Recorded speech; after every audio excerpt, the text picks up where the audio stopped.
Says a minister got invited to preach at a convention for preachers.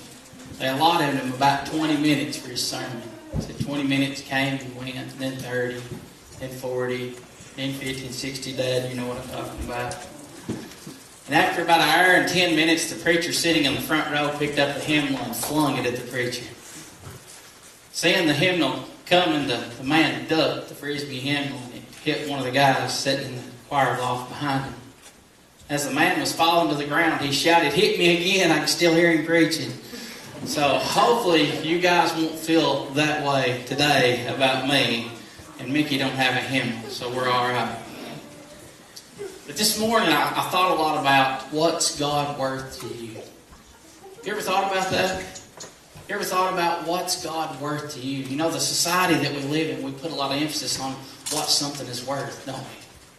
I mean, we go to buy a vehicle and we look up online and we do a little research, hopefully, and try to figure out what that vehicle is worth to us. Or we buy something on the online yard sale or on the Facebook yard sale or whatever it is, and we try to think if that's a good deal or what's that worth. Or for buying cattle or what have you, we try to figure out what's that worth. Is that going to be a good deal to me? But what I want you to think about this morning is what's God worth to you? What value do you place on Him in your life? You know, we all give the lip service to say that God's worth everything, don't we? We've not said that before, that God's worth everything. God's my everything. You know, I wouldn't be nothing if it wasn't for Him. What's God worth this morning in our life? You know, we tend to think that He's maybe like a diamond, or hopefully He's not like the trendy clothes that we put so much value on. The Bible tells us that where our treasures are, there our heart will be also, doesn't it? But what's God worth to you this morning? You know, I got to thinking, me and Abby went ring shopping not too long ago. And I'd owed her a ring. We thought at our 10-year anniversary that I would buy her a new engagement set. Has anybody been ring shopping lately? Man, don't do it if you can get by with it. But we went to a couple of jewelry stores and we were looking at these rings, and man, we thought we had found the ring. We were in Cookeville at this jewelry store, and man, it was nice. And I said, "Well, what's one like this cost?" And she said, "Well, the price on that," because I was thinking that was the price of the ring, you know. I'm like, I can shell that out, I guess. Work for 5 more years later after I'm supposed to retire and get it paid off maybe. But I'm like, "What's that ring worth?" And she said, "Well, do you want it with a CZ?" And I'm like, "What's CZ?" I'm like, "I want that ring right there. What's that?" She said, cubic zirconia. Like it was an embarrassment, you know.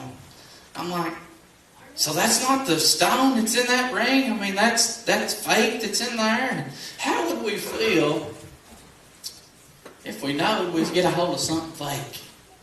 How would my wife respond? You know, I could probably fool her for a little while. Somebody clever would come through at some point and let her know that was fake. But God knows if we're fake, doesn't He? I'm going to tie all that around. I know I can see your wheels turning. Where in the world is He going with this? But God can tell if we're putting on, can't He? He knows how much worth that we put on Him in today's society. You know, we tend to say a lot of times that our kids are very important to us, and they should be. God give them to you. That should be a very important thing in your life. But it shouldn't outrank Him. Everybody hearing that? Everybody awake this morning? Our kids are very important. Our spouse is very important. Things in this world is very important because God gave them to us. If we've got anything in this life, God has given it to us. You agree with that? Anything in this life, God has given us. But it shouldn't outrank Him. You know, we get too caught up in what our kids want to do. What are they happy doing? But let me tell you something now, parents. Your kids may look at you and frown upon you now because you're not letting them do stuff, but later on in life they'll thank you that you've made them go to church. Guarantee you that. They'll thank you for the structure that you've placed on them of the importance of going to church and how important it is in your life. The priorities that you've made for them. It'll carry on. But what's God worth to you? I remember a story over in Luke. And I'm going to tell the story and I'll get to the verse that I want you to read because I'm not a very good reader. I can tell a story better than I can read verses. But there was a story of a man, of a Pharisee that wanted Jesus to come to his house and eat with him. Do you remember that story over in Luke? That he wanted Jesus to come and eat with him. And when Jesus decided to come and eat with him, that back in those days they ate kind of weird. We'd probably do better off if we would eat that way today. Back in those days they crawled in the floor where their tables were way down. Everybody might need a little help getting back up here in a minute. But they would sit in the floor kind of with their feet out beside them and kind of lean over on pillows. And that's how they would eat. Now, can you imagine eating like that today? We'd probably eat a whole lot less, wouldn't we? But they would sit there around the table with their feet out like that. But give me a minute, I got to get up. But they would sit in the floor like that. And Jesus was abiding at that man's house, the Bible says. And this woman... It was a woman of the city. We'll just leave it at that. An immoral woman of the city. Know that Jesus was going to eat with him that day. She had overheard that. And she wanted to see Jesus badly. You know, this man that Jesus went to eat with, he was probably a richer man in the town. Probably a more wealthy man, a more prominent man that people in the town looked up to. But Jesus went to eat with him, and the lady, she got her ointment, right? What was it? Quiz, alabaster, right? That was pretty expensive stuff back then. Her alabaster box. And took with her to go see Jesus. That was probably the most expensive thing that she had. Something that was of great worth to her. But she didn't care where Jesus was. She didn't care that he was a guest of someone else. She wanted to do whatever it took to be in his presence. And Jesus looked up at her when she came into the man's house. Walked into the man's house and started worshiping Jesus' feet. Now, can you imagine back in those days? I've probably got some gnarly feet. But back then they had some gnarly feet. They walked on dirt roads that the animals also traveled on, wearing sandals or nothing at all, and started kissing Jesus' feet. Can you imagine the worth that she put on just that little time with Jesus? She started anointing his feet with that alabaster ointment, and her tears started washing his feet off. Jesus was worth a lot to her. Wasn't he? Jesus was worth a lot to her. She put whatever it took. She took the risk to go meet Jesus where he was. She took the most expensive thing that she had and wanted to give to him. She done something that a lot of people wouldn't do. Is got down on her hands and knees and bowed at Jesus' feet and started wiping his feet with her tears and the ointment. What's Jesus worth to you this morning? You know, at that time, Jesus is worth a lot to her. You see, and the man of the house started questioning and who Jesus was. Some started questioning who Jesus was. He's like, does he not know who she is? Let her come in here and touch all over his feet. And she's a woman of the town. She's a nasty woman that shouldn't be allowed in places such as this, let alone my house. Does he not know who she is? But in Luke 7 and verse 47, Jesus makes a profound statement, and it should impact all of us.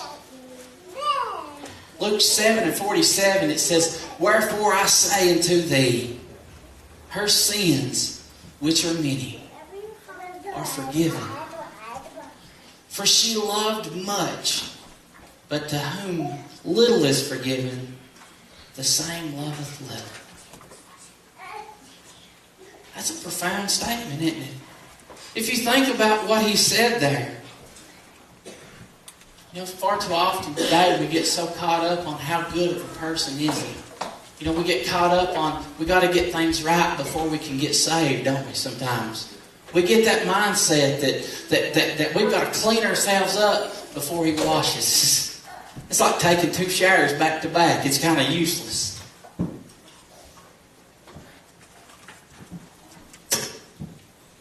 But he says here that basically whoever's got a lot to be forgiven of has a lot to love me back for.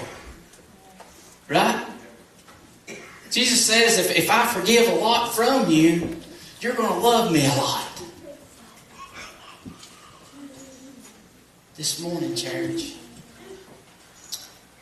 Jesus is willing to give you that love.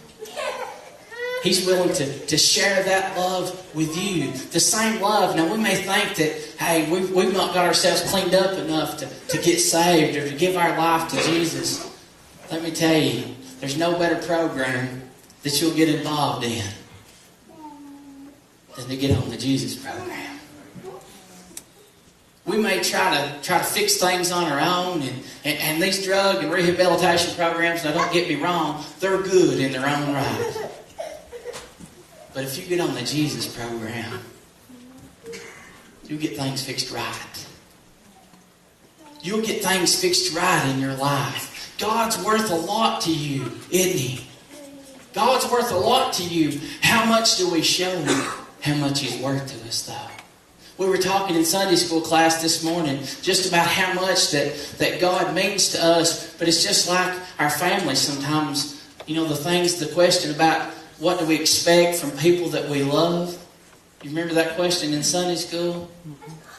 Sometimes we expect way too much forgiveness out of them. You follow where I'm going here? You picking up what I'm laying down? Sometimes we expect too much forgiveness out of somebody. Just like coming to church, sometimes we don't feel that that's important, and I'm going there. Get ready. Sometimes we don't feel that coming to church is important. We let other things take priority over that, don't we? But it's important.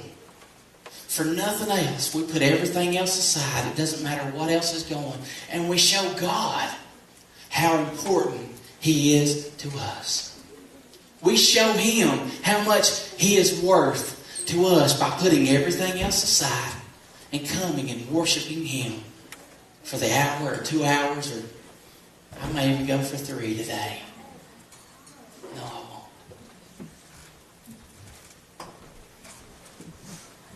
But how much is God worth to you this morning?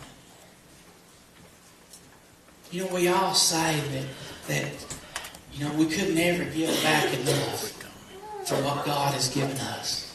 Have anybody been guilty of saying that? We could never give Him back enough for what He's given to us. But that shouldn't keep us from trying. That shouldn't keep us from trying to give everything we've got back to Him.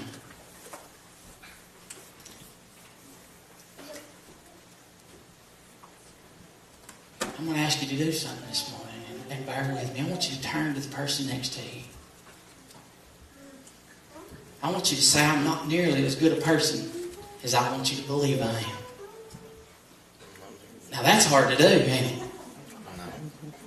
I want you to do that. I want you to say, I'm not nearly as good a person as I want you to believe I am.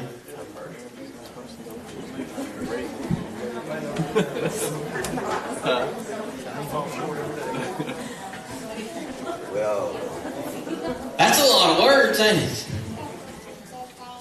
But I want you to look back at that same person, and I want you to say this: but with God's help, I'm improving.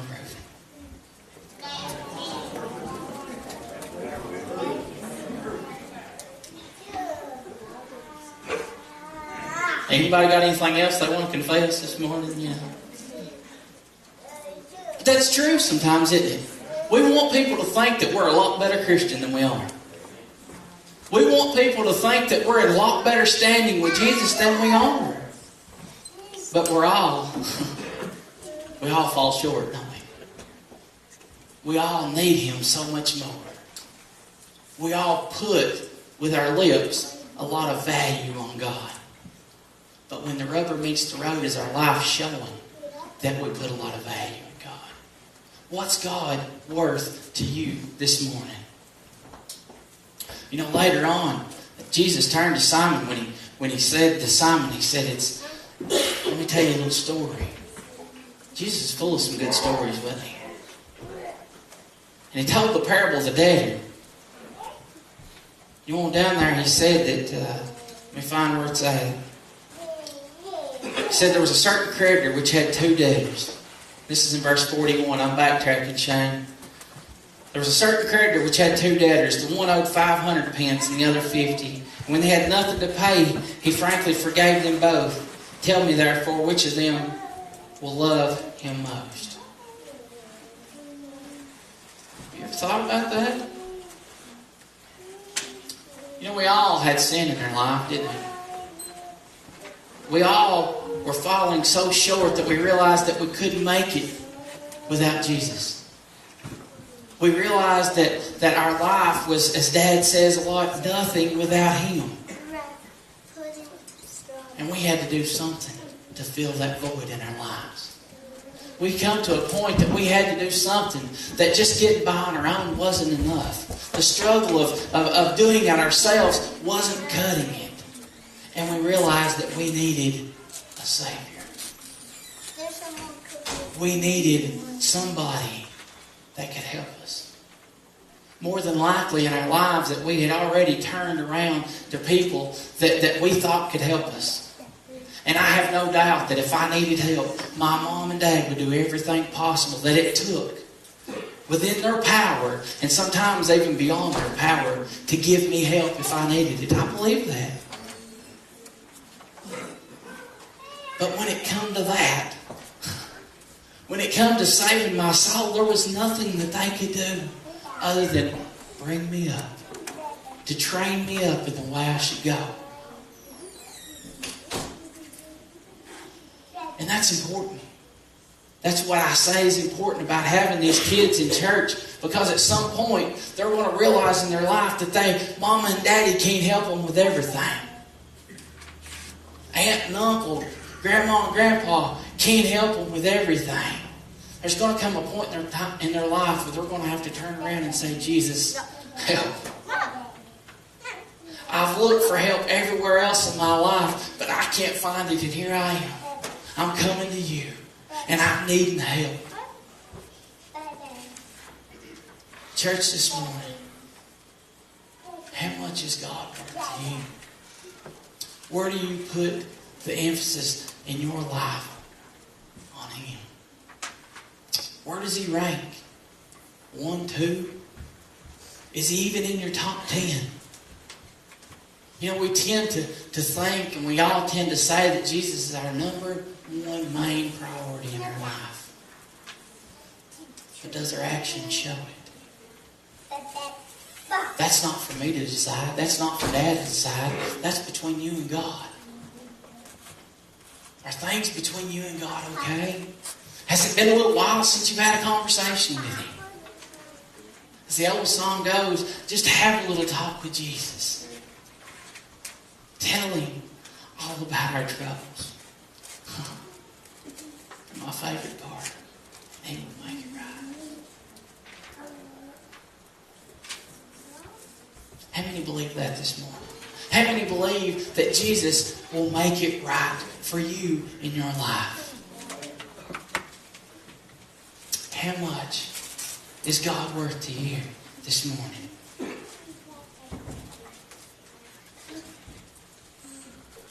How did Jesus know that the immoral woman loved Him so much? Ask yourself that question. How did He know that she loved Him so much? When I ask myself that question, I answer that by saying what she went through.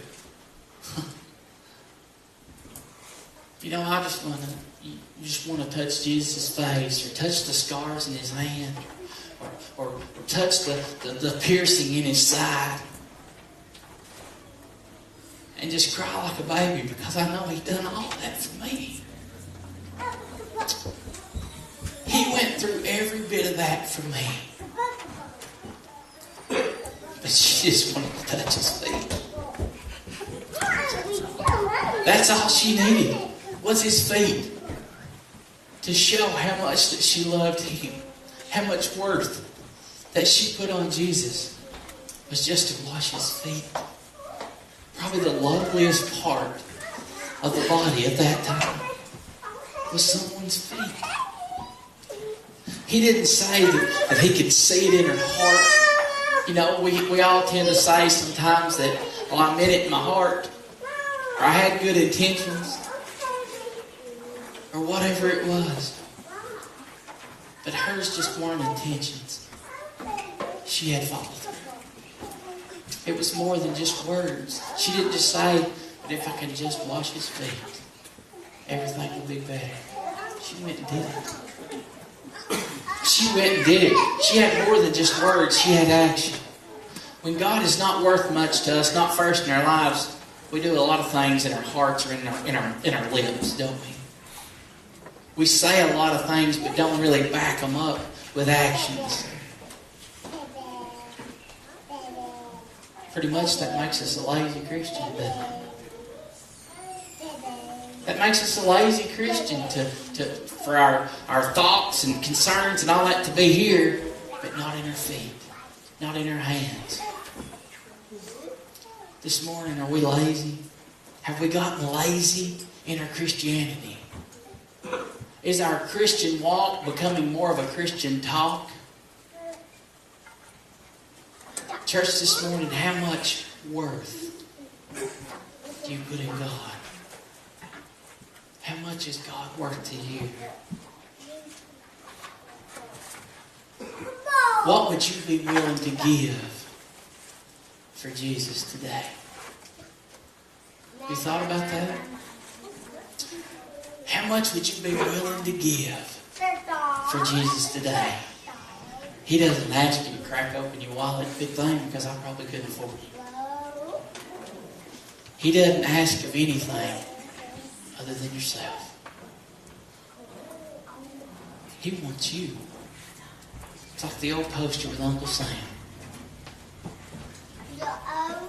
Jesus just wants you. He doesn't ask for a whole lot. Believe me. Because if it was a whole lot, then I would never match up.